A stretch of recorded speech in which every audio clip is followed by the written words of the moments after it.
Ladies and gentlemen, thank you for joining us today to celebrate the enduring promise of the Universal Declaration of Human Rights and recommit to its goals.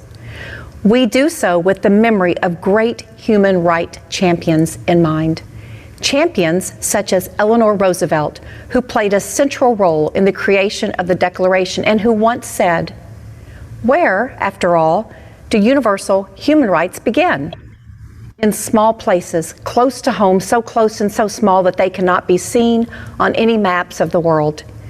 Yet they are the world of the individual person, the neighborhood he lives in, the school or college he attends, the factory farm or office where he works." The United States has been a global champion for universal human rights since well before the Declaration was adopted in 1948 and every day since. Secretary of State Mike Pompeo has dedicated much of his tenure at the State Department to re-energizing the global commitment to human rights and giving voice to those around the world who are denied their human dignity. In May of last year, the Department of State announced the creation of the Commission on Unalienable Rights, designed to provide advice and recommendations to the Secretary on international human rights matters. In its deliberations and final report, the Commission necessarily focused considerable attention on the Universal Declaration and noted that the political ideals and traditions of the United States were central to its development. The decision to focus on the Universal Declaration during this year's high-level week reflects the Trump administration's deep commitment to human rights around the world, a focus on the fundamental nature of those rights, as well as the recognition that the United Nations has not always proven a successful defender of them. As we all know, the UN is a reflection of its membership, and on human rights matters, far too many member states fall short of their commitments to the Universal Declaration. And so, it has never been more important for the responsible nations of the world to return to their commitments made through the Universal Declaration and give renewed emphasis to human rights in everything the UN does. I want to thank Secretary Pompeo for his leadership on these issues and for his moral clarity that he brings to his work every day. With that, Mr. Secretary, the floor is yours. Good morning, and thank you, Ambassador Kraft. The United States is lucky to have a UN ambassador who is such a stalwart champion of human rights, the cause that brings us together here today. The horrors of the Second World War made clear the duty of every sovereign nation to protect the dignity of all human beings. And so, in 1948, the United Nations General Assembly approved the Universal Declaration of Human Rights. The UDHR's the first line reads as follows: "Recognition of the inherent dignity and of the equal and inalienable rights of all members of the human family is the foundation of freedom, justice, and peace in the world."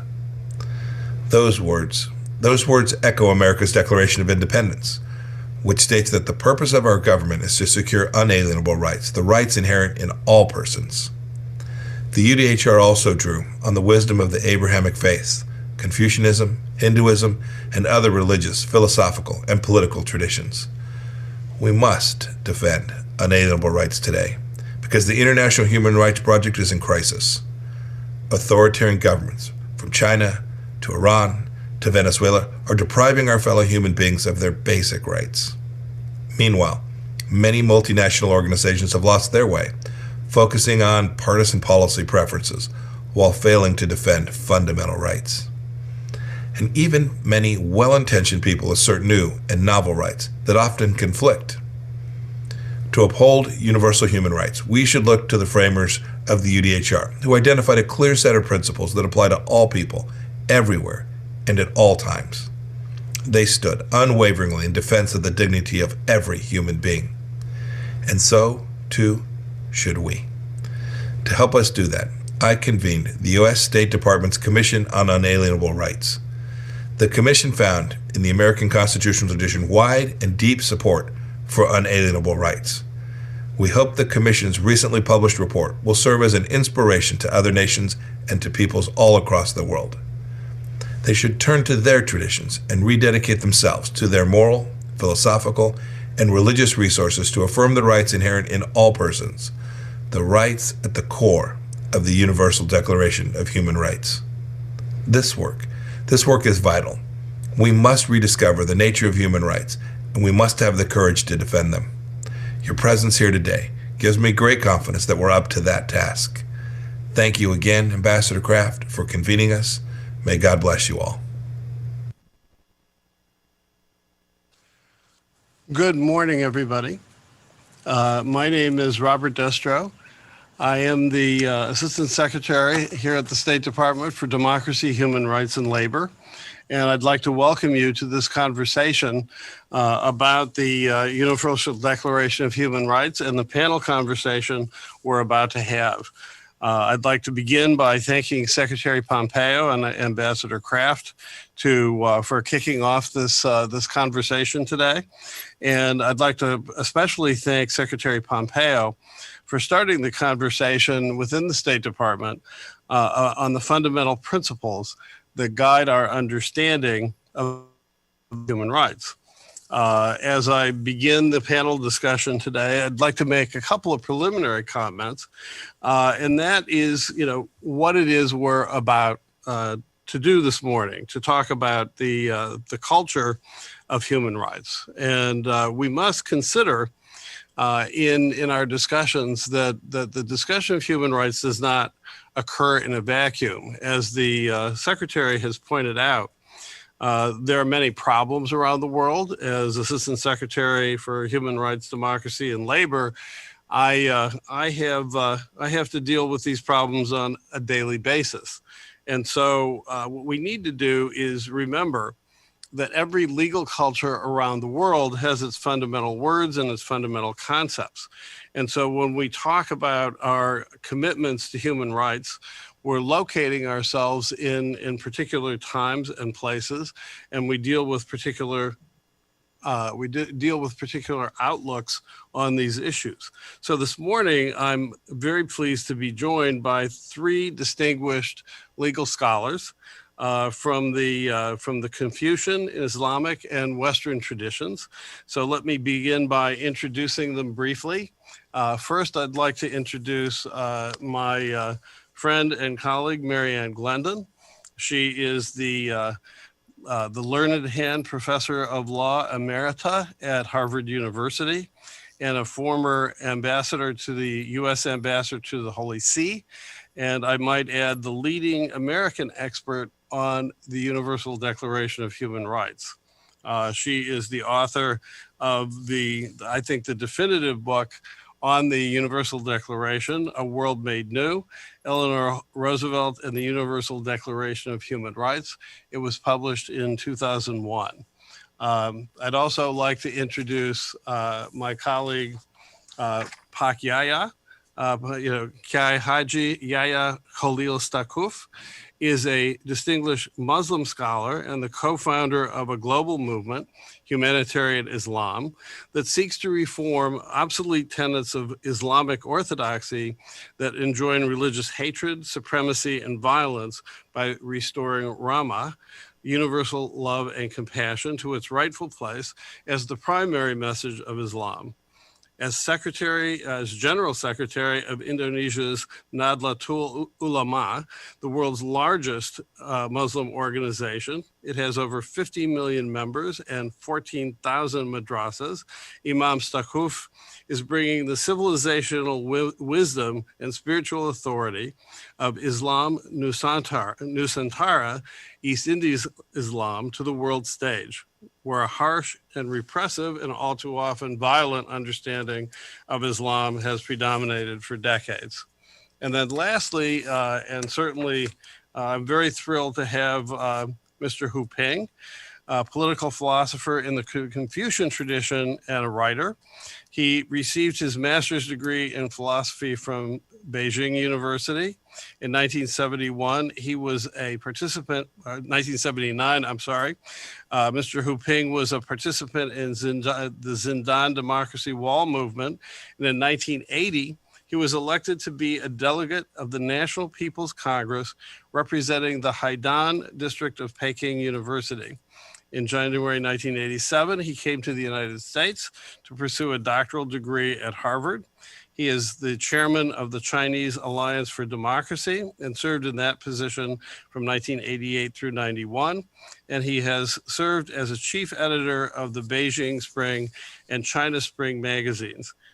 He served as a board member of Human Rights in China and as the president for China's democratic transition. His books are fascinating and I commend them to you. And so now let me begin by raising some questions for our panelists. And I think I'm going to start this morning with Pak Yaya, if you don't mind, and would like to ask you if you believe that the underlying values and aspirations of the Universal Declaration of Human Rights are in line with the aspirations of Islam. Assalamualaikum warahmatullahi wabarakatuh. Selamat pagi Pak Bob Destro. Selamat pagi semuanya. Terima kasih telah mengundang saya di dalam forum ini. For inviting me to this forum. Jadi Islam dibawa oleh Nabi Muhammad SAW sebagai agama dengan mengemban aspirasi peradaban, yaitu apa yang dianggap sebagai cita-cita ideal untuk diwujudkan di dalam peradaban umat manusia. Elemen paling mendasar dari aspirasi peradaban itu adalah pertama, jelas ketuhanan, dan kedua, memuliakan manusia, dignifying human beings, dan ketiga, rahmah, compassion.